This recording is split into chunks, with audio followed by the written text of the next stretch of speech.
तो सांग मैंने welcome back to my another mini blog. तो यहाँ हूँ कोलकाता मिनी ब्लॉग पार्ट 2। तो जदि आपने पार्ट 1 देखी ना तो मो चैनल विजिट करके आपने पार्ट 1 टा देखी नियंतु। जदि इंस्टाग्राम रे देखुछन ताले मो अकाउंट को जाके आपने देखि परिवे। तो आम ये रूम एरिका बुक कर देइथलु पार्ट 1 जमती आपने देखि पारथिबे।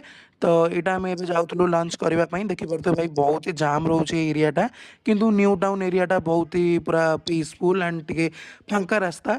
तो फर्स्ट आम से जाकि डोमिनोज रे पिज्जा एरिका खाइलु बट से लोक भाई जमती अनेले मु वीडियो शॉट भी नहीं पारे। तो आम ये आसिक पहुँच जाइलु मैनिका डोनार जोटा गोटे बिजनेस सेंटर हब से। तो आम बाबा ओनर से आमको डकई लंच पाई। तो आम से जाकि पहुँच जाइलु देखिपे एरियाटा के मस्त देखा एंड भर आम्बियंस गाइज बहुत ही बढ़िया था। तो बाबा ये ओनर सहित कथा होता एंड आम अर्डर दे देलु आम लंच रो। तो आम लंच प्लेटर भी पलि आसला देखिपे के यम देखा जाऊँगी। तो आम से खाई भी पलि आसलु एंड हाँ जब आप मो चैनल न्यू अच्छा चैनल को जमती भी सब्सक्राइब करदे एंड इंस्टाग्राम रे भी फॉलो करने को भूलें आप वीडियो तो देखुं चैनल को सब्सक्राइब करूना।